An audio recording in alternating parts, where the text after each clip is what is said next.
근데 기독교의 약점 중에 하나가 이건 것 같습니다. 나 예수 믿어. 그렇기 때문에 나는 구원받았어. 말 한마디 했다고, 예수 믿는다고 끄덕 한번 했다고 구원을 받았다. 그래서 우리의 복음이 아주 싸구려가 돼버렸죠. 여러분, 그건 진리 아닙니다. 구원을 받은 것은요, 내가 믿었다는 것은요, 내 심장이 변화됐다는 거예요. 옛날 것, 옛날 모습들이 사라지고 새로운 심장이 넣어져서 내가 새롭게 변화된 삶을 살아가는 것이 바로 믿음 생활입니다. 오늘 야고보가 지금 그 이야기를 하고 있는 거예요. 오늘 우리가 26절까지 본문을 읽었지만 오늘은 파트 1으로 20절까지만 살피고 다음 주에 26절까지 파트 2로 살피려고 합니다. 20절 내용을 쭉 보면서 저는 이제 설교를 두 부분으로 나눴습니다. 두 가지를 볼 수 있는 것 같아요. 첫 번째는 우리 마음 안에 있는 이 믿음은 우리의 삶에 살아가면서 우리가 맺고 있는 열매를 통해서 드러난다는 겁니다. First truth, faith in our hearts is evident in the fruit of our lives. 여러분, 우리가 믿음이 있다고 말을 할 때 그것은 반드시 어떤 결과를 요구한다는 겁니다. 믿는다고 말한다면 합당한 삶, 행함이 있어야 한다는 겁니다. 그래서요, 오늘 본문을 쭉 보시면 여러분 이거 줄 추십시오. 이 성경을 보시면서 줄을 한번 쳐보십시오. 17절에 보시면 같은 내용을 3번 반복을 합니다. 17절에 보시면 이와 같이 행함이 없는 믿음은 그 자체가 죽은 것이다. 그 다음에 20절에 똑같은 말을 하는 거예요. 허탄한 사람아, 행함이 없는 믿음이 헛것인 줄을 알고자 하는. 26절을 내려가 보면 똑같은 말입니다. 영혼 없는 몸이 죽은 것 같이 행함이 없는 믿음은 죽은 것이니라. 믿는다고 하면서 나 믿어? 하면서 삶이 따르지 않으면 그것은 죽은 믿음이라는 것입니다. 그러면 이 죽은 믿음이라는 의미가 무엇일까요? 제가 좀 생각해 봤는데, 여러분, 죽은 것은 무엇입니까? 죽은 것은 생명이 없습니다. 죽은 믿음에는요, 생명이 없는 거예요. 죽은 믿음은요, 사람을 살리지 못합니다. 구원이 없다는 거예요. 그래서 야고보가 2장 14절에서 이렇게 말을 합니다. 보여주세요. 내 형제들아, 만일 사람이 믿음이 있노라 하고, 자, 믿음이 있다 말을 하면서 행함이 없으면 무슨 유익이 있으리요? 그 믿음이 능히 자기를 구원하겠느냐? It's a rhetorical question. 구원 못한다는 거예요.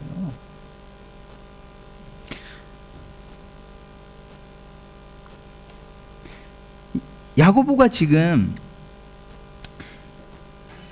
믿음이 있다고 말하는 모든 사람들이 그 믿음이 genuine하다라고 말하는 게 아닙니다.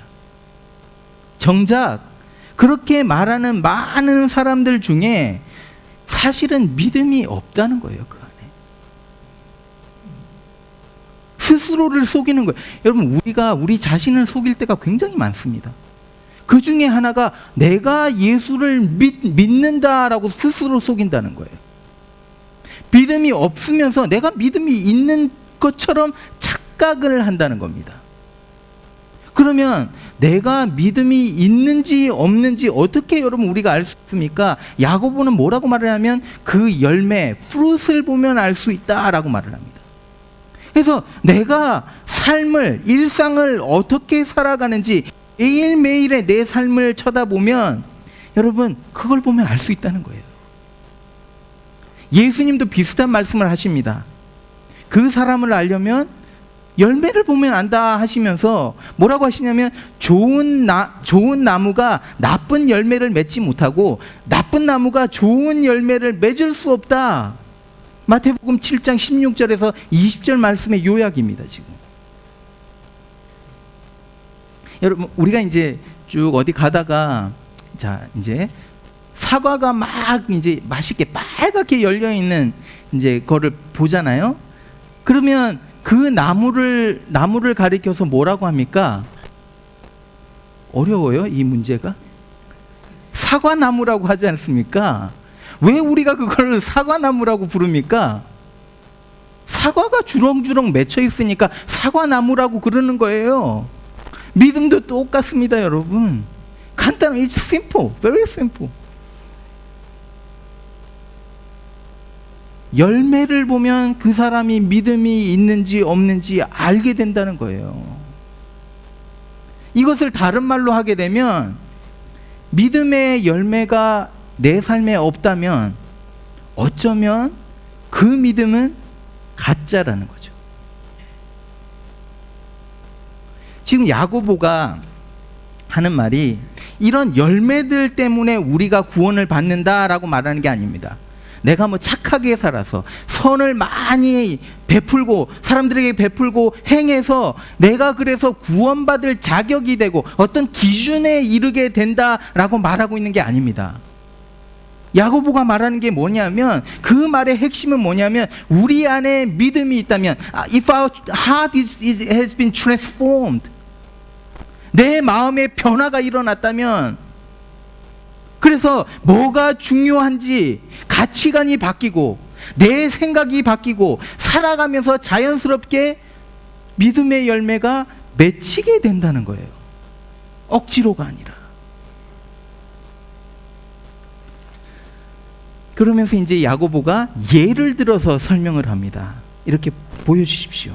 이렇게 말합니다. 이게 예입니다. 만일 예를 들면 형제나 자매가 헐벗고 일용할 양식이 없는데 너희 중에 누구든지 그에게 이르되 평안히 가라. 이 평안히 가라는요, 축복해 주는 거예요.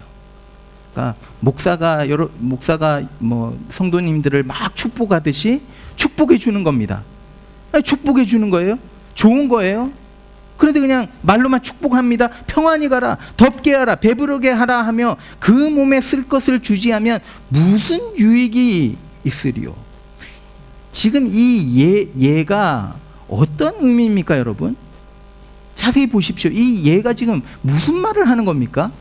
야고보가 지금 무슨 말을 하는 겁니까? 이건 무슨 말이냐면요, 어려움에 처해 있는 그 사람에 대한 마음이 전혀 없다는 거예요. 어려움에 처해 있는 그 사람의 상황을 전혀 이해하지 못하고 있다는 거예요. 아니, 먹을 줄 몰라서 못 먹습니까? 따뜻하게 입을 줄 몰라서 못 입습니까? 당장 먹지 못해서 죽어가는 사람에게 축복의 말만 해주고 아무것도 안 해준다면 문제가 해결되나요? 지금 엄청난 어려움에 있고 아픔에 있고 이런 허덕이는 이런 사람들에게 다가가서 그냥 말로만, 이거는 그 사람을 이해하지 못하는 거죠. 그 사람에 대한 배려가 전혀 없는 거죠. 마음에는 아무런 뭐 움직임도 없으면서 거칠애로만 말 한마디 그냥 지나가는 말로. 이것이 지금 야고보가 이 예를 들어서 말하고 있는 핵심입니다. 주위를 돌아보지 않는 거예요. 그 사람이 얼마나 힘든지 내 마음에 다가오지를 않는 거예요. 품지를 않는 겁니다.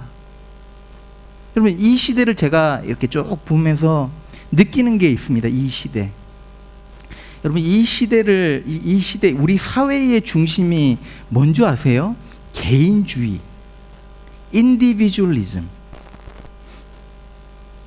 물론 이 인디비주얼리즘이 들어와 갖고 좋은 면도 있었어요. 왜냐하면 한 사람을 존중해주고 한 인격체로 이렇게 존중해주는 그런 이제 움직임이 일어나고 인권을 막 보호해주고. 그런데 다른 면으로 보면 부정적인 면도 많다는 거죠.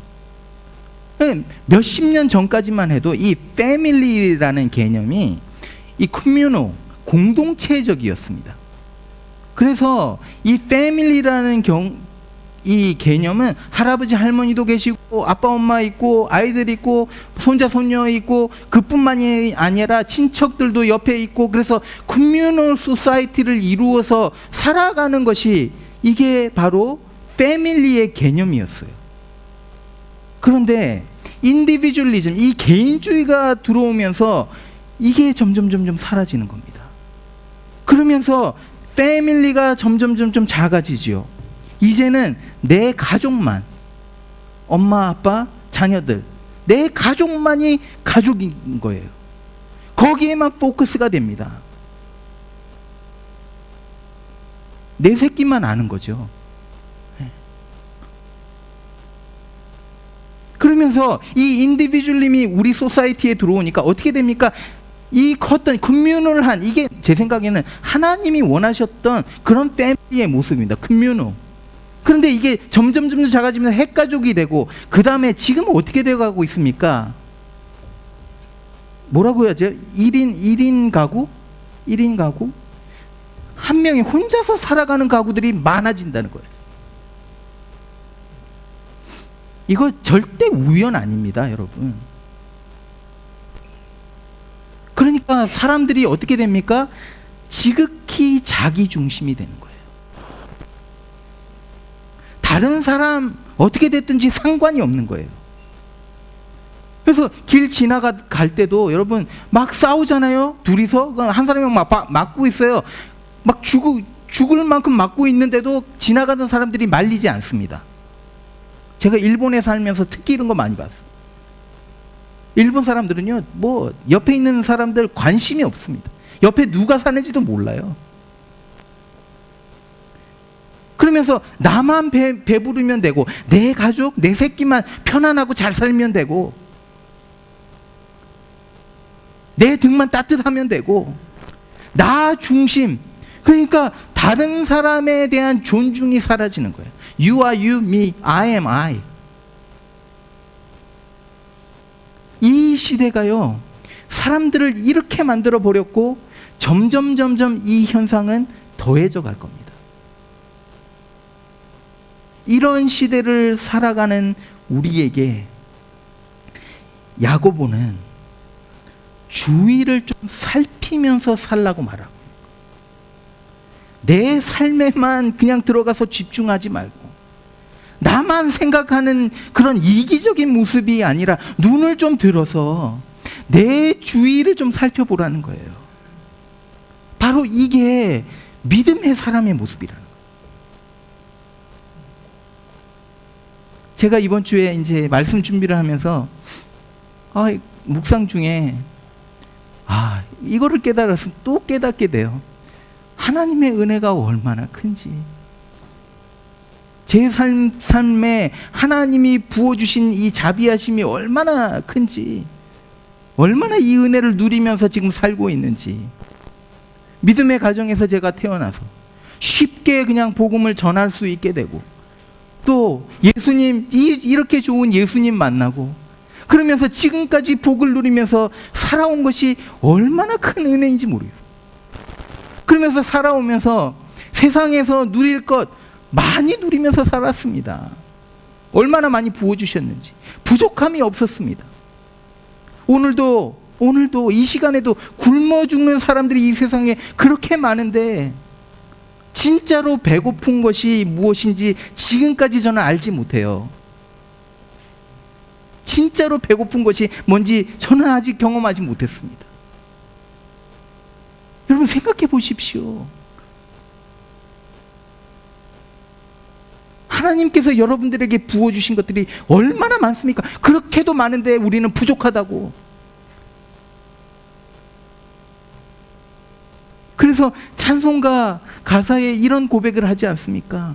하늘을 두루마리 삼고 페이퍼로 삼고, 바다를 먹물 삼아, 그러니까 잉크로 삼아서 하나님이 우리에게 베푸신 은혜를, 그 사랑을 다 기록해도 모자란다. 여러분, 이게 저와 여러분의 고백이죠. 여러분, 우리는 하나님의 은혜와 자비하심을 맛보고 그것을 경험한 사람들입니다. 그렇게도 많이 주시고 그렇게도 많이 받았다면 여러분, 우리가 이 자비를 베푸는 것은 당연한 거죠.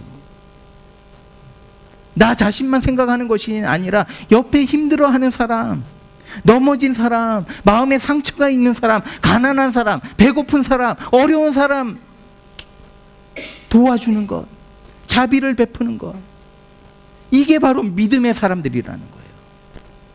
팀 켈러 목사님, 여러분 아시는지 모르겠습니다. 굉장히 유명한 그 Reason for God라는 유명한 책도 쓰시고, 여러분 책을 좀 읽으셔야 되는데, 되게 유명한 목사님이 이 책에서 한번 보여주세요. 이 Ministries of Mercy라는 페이지 35, 너무 좋아서 제가 이제 코테이션으로 쓰는데 이런 말씀을 하십니다. Mercy to the full range of human needs is such an essential mark of Christian that it can be used as a test of true faith. Mercy is not optional or addition to being a Christian. Rather, a life poured out in deeds of mercy is a sign of genuine faith. 한글로 제가 번역을 했는데 이게 제대로 됐는지 모르겠는데 한번 읽어볼게요. 이게 제가 한 번역이라서 매끄럽지가 못합니다. 인간이 필요로 하는 모든 것 중에 자비는 참 믿음을 가지고 있는지를 측정할 수 있는 그리스도인의 삶의 표시입니다. 자비는 그리스도인들에게 선택 사항도 아니고 그리스도인이 되는 자격으로 더해지는 것도 아닙니다. 오히려 자비의 행위가 가득히 부어진 삶은 진정한 믿음의 표시입니다. 여러분, 그리스도인들이 왜 자비를 베푸는 줄 아세요? 왜 남에게 은혜를 베푸는 줄 아세요? 누구한테 칭찬받으려고 무엇을 얻기 위해서가 아닙니다. 내 마음에 어떤 가책이 있어서도 아닙니다. 이게 우리의 기쁨이기 때문에. 예수님이 마태복음 25장에서 배고픈 사람, 먹을 것 없는 사람에게 잘해준 것, 그 한 사람에게 잘해준 것이 곧 나에게 한 것이다 라고 말씀을 하죠. 지난주에도 저희가 살폈지만 스펄전 목사님이 이 마태복음 25장을 강해 설교를 하면서 이런 말씀을 하십니다. 한번 들어보십시오. 그리스도인들은 이런 사람들입니다. 배고픈 사람 먹여주고 헐벗은 사람 입혀주고 병자를 찾아가서 간호해 줍니다. 왜요?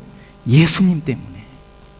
이렇게 하는 것이 예수님을 위해서 할 수 있는 가장 달콤한 sweetest thing, 달콤한 일이기 때문에, 이렇게 하는 것이 기쁨이기 때문에, 이렇게 하지 않고는 견딜 수 없기 때문에, 이렇게 하는 것이 그리스도인으로서, 믿음 있는 자로서 가장 자연스러운 일이기 때문에. 여러분, 믿음의 사람들은요, 예수 그리스도를 따르는 제자들은요, 하나님의 자비와 은혜를 맛본 사람들입니다. 그래서 그 자비와 은혜를 남에게 베푸는 것이 자연스러운 거예요. 여러분, 이런 선한 열매가 여러분들의 삶에 있습니까? 아무런 열매가 없다면 혹시 여러분의 믿음은 죽은 믿음이 아닐까요? 야고보가 이렇게 말합니다. 이와 같이 행함이 없는 믿음은 그 자체가 죽은 것이라. 두 번째 제가 본 것을 말씀드릴게요. 행함이 없는 믿음은 곧 헛된 믿음이라는 거예요. Second truth, deedless faith is useless faith. 야고보가 이제 또 다른 예를 들어서 설명을 합니다. 18절에 이렇게 말합니다. 어떤 사람은 말하기를 너는 믿음이 있고 나는 행함이 있으니 행함이 없는 내 믿음을 내게 보이라. 나는 행함으로 내 믿음을 내게 보이리라 하리라. 지금 야고보가요, 믿음이 있는데 어떤 사람들은 행함이 있고 믿음이 있는데 어떤 사람들은 행함이 없다라고 말하는 것이 아닙니다. 여기서 야고보가 강조하는 건 뭐냐면 믿음과 행함은 서로 떼어놓을 수가 없다는 거예요. 믿음이 있으면 행함은 반드시 따라온다는 거예요. 그러면서 정확하게 이제 믿음이 아닌 거, 이건 믿음이 아닙니다. 믿음이 아닌 것이 무엇인지를 우리에게 설명해 줍니다. 보여주십시오. 네가 하나님은 한 분이신 줄을 믿느냐? 잘하는도다 귀신들도 믿고 떠느니라. 자, 여기서요, 우리는 믿음이 아닌 것을 둘로 나누어 볼 수 있습니다. 첫 번째, 머리로 아는 것이 믿음이 아니라는 거예요. 두 번째, 단순한 감정적인 반응이 믿음이 아니라는 겁니다. 보여주세요. Faith is not mere intellectual assent. Faith is not simply an emotional response. 두 개. 여러분, 우리가 하나님을 믿지요? 하나님 선하십니다. 하나님 좋으신, He is good. 하나님, He is holy. 하나님 거룩합니다. 예수 그리스도가 하나님의 아들 되십니다. 천국과 지옥을 우리가 믿습니다. 예수님을 통해서 구원받는 사실을 우리가 믿습니다. 그리고요, 귀신들도 이것을 똑같이 믿습니다. 더 나아가서 거룩한 하나님 앞에 섰을 때 귀신들이 두려워서 떱니다. 두려워서 떤다는 것은 감정이죠. 우리가 하나님 앞에 설 때 두려워서 떨듯이 귀신들도 똑같이 그런 감정을 가진다는 거예요. 하나님에 대해서 내 머리로 알고 있다고 해서 그것이 믿음이 될 수 없다는 거예요. 하나님 앞에서 잠깐 내가 느끼는 그런 감정, 그것을 가지고 내가 믿음이 있다고 말할 수 없다는 겁니다. 여러분, 이거 잘 들으십시오. 믿음에는 반드시 의지적인 순종이 있어야 됩니다. willingness to obey, willful obedience. 내 믿음이 진짜인지 가짜인지 여러분 어떻게 알 수 있습니까? 단지 내가 하나님에 대해서 안다고? 아니요. 내가 어떤 느끼는 감정? 아니요. 어떻게 알 수 있습니까? 내 믿음이 진짜인지 가짜인지 어떻게 알 수 있습니까? 내 삶 속에서, 내가 살아가면서 그 현장에서, 현실 속에서 내가 어떻게 행동하고 어떤 생각을 하고 어떤 결정을 하고 살아가는지, 우리가 숨쉬고 살아가는 매일매일의 생활 속에서 나에게 믿음이 있는지 없는지, 내 믿음이 진짜인지 가짜인지 여기서 드러난다는 겁니다. 물론 우리가 아는 것 중요합니다. 그래서 성경 공부해야 됩니다. 내가 느끼는 감정 중요합니다. 중요하지 않다는 것이 아닙니다. 그런데 여기에 의지적인 순종이 빠져 있다면, 말씀이 말하는 대로 살지 않는다면, 오늘 야고보 사도가 이렇게 말합니다. 그 믿음은 죽은 믿음이요, 그 믿음은 헛된 믿음이다. 여러분의 마음에 믿음이 있습니까? 여러분의 입술로 나는 예수 믿는다 고백합니까? 증거들이 나타나야 됩니다. 저는요, 우리 나섬교회 성도들이 우리가 고백하는 그 삶을 그대로 일상생활에서 살아가기를 축원드립니다. 가난한 자를 돕고 소외된 자를 도와주고 서로 나누고 섬기고 사랑해주고 원수까지 사랑하고, 그래서 세상 사람들이 우리를 볼 때 저 사람들 뭔가 다르다, 이런 삶의 증거, 이런 열매들이 우리 안에 있기를 소망합니다. 여러분, 자료를 좀 보여드리려고, 지금 현재 이 땅에, 이 세상에 하루 이제 US 달러 1불 미만으로 살아가는 사람들이 몇 명일 것 같아요, 여러분? 1불 미만으로, 하루에 1불 미만으로 살아가는 사람들, less than $1. 1 billion people. 10억의 인구입니다. 우리는 눈으로 보지 못하니까, 피부로 느끼지 못합니다. 그런데 이게 팩트입니다. 이 자료가요, 월드뱅크에서 내놓은 자료인데, 월드뱅크에서 이 사회를 4등분해서 나눕니다. 그래서 low income 클래스가 있습니다. 그래서 수입이 굉장히 적은, 그래서 이분들은 1년 동안 825불 미만으로 버는 거예요. 1년 동안. 이런 분들이 세계의 몇 프로인 줄 아세요? 세계 인구의 37%입니다. 26억 인구입니다. 그 다음에 lower middle class, 이거는 825불부터 3,000불 사이에 번대요. 세계 인구의 38%, 27억. 그래서 이 로우 인컴과 로어 미들 클래스를 이렇게 둘이 합쳐버리면 얼마가 됩니까? 75%. 아파 클래스는 어떻게 기준을 삼냐면 3,000불에서 1년 동안 3,000불에서 10,000불을 버는 분들 1년 동안 이게 9% 정도 된답니다. 그 다음에 wealthy, 부자들을 어떻게 말을 하냐면 1년에 10,000불 이상 10,000불 이상 버는 사람들을 wealthy라고 말을 한다. 자, 여러분 여기서 10,000불 이상 버시는 분들 1년에 다 벌지 않습니까? 우리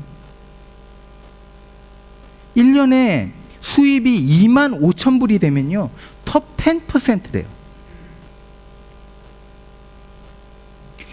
1년에 50,000불 이상을 벌면요 You are in top 1%. 1%. 톱 1%. 물론 시드니에서 살아갈 때 기본적으로 우리가 뭐 필요한 돈이 있습니다. 또 지금 뭐 경제가 안 좋고 직장 구하기도 막 힘이 들고 우리 중에도 정말 힘들게 살아가시는 분들이 있어요. 제가 이것을 이해하지 못하는 게 아니고 이것에 대해서 인센시티브하게 말하는 것도 아닙니다. 그렇지만 여러분 뭐가 어떻게 됐든 우리는 지금 이 세상 속에서 살아가는 사람들 중에 가장 부유한 측에 속해 있다는 거예요. 여러분 이곳에서 먹을 것이 없어서 죽어가는 사람이 있어요? 없습니다. 그런데 여러분 이거 아세요? 어린이들 중에 오늘 먹을 것이 없어서 어린이들 중에 그냥 메디컬 헬스 책값만 받으면 되는데 그거를 못 받아갖고 주사 한 방 못 맞아서 오늘 하루 몇 명이 죽어나간 줄 아세요? 26,000명이 죽어나간답니다. 여러분 우리 앉아서 지금 예배 드리고 있는데 바로 이 순간에 26,000명의 어린이들이 먹을 것이 없어서 치료를 받지 못해서 당연히 치료받으면 낫는데 26,000명이 죽어가고 있다는 거예요.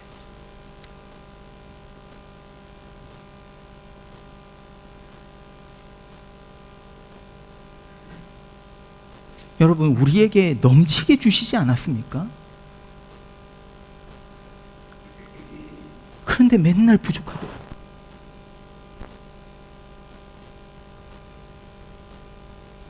여러분 우리에게 넘치게 주셨다면 왜 그렇게 넘치게 주셨을까요? 왜 홍성기 목사한테 이렇게 넘치게 주셨을까요? 내 배만 채우기 위해서라면 아무리 많이 벌어들여도 이게 채워지지가 않는데요. 내 배만 채우기 위해서라면 좋은 차 맨날 바꿔야 돼요. 50,000불 벌고 살아도 모자랍니다. 100,000불 벌고 살아도 모자랍니다. 200,000불 1억 1밀리언을 벌고 살아도 모자라요. 내 배를 채우기 위해서는 더 좋은 차, 더 좋은 집 살아야 되고. 그런데 왜 하나님이 우리에게 이렇게 주셨을까요? He demands a radical life.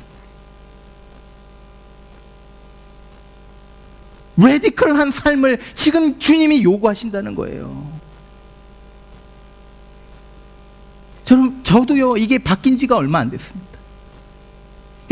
여러분들에게 1년 살아가는데 얼마가 필요한지 모르겠어요. 저는 생활을 교회에서 주는 거 25,000불로 합니다. 그러면 25,000불 중에서 내가 편안하게 그냥 살 수 있는 거 빼고 나머지는 하나님 앞에 드려야 되는 거죠. 그러다가 제 연봉이 5만 불이 됐습니다. 그러면 그 5만 불을 가지고 내가 더 많이 써야 됩니까? 아니라는 거예요. 그냥 25,000불 내가 쓸 수 있으면, 편안하게 살 수 있으면 그거로 충분하고 I'm content with it.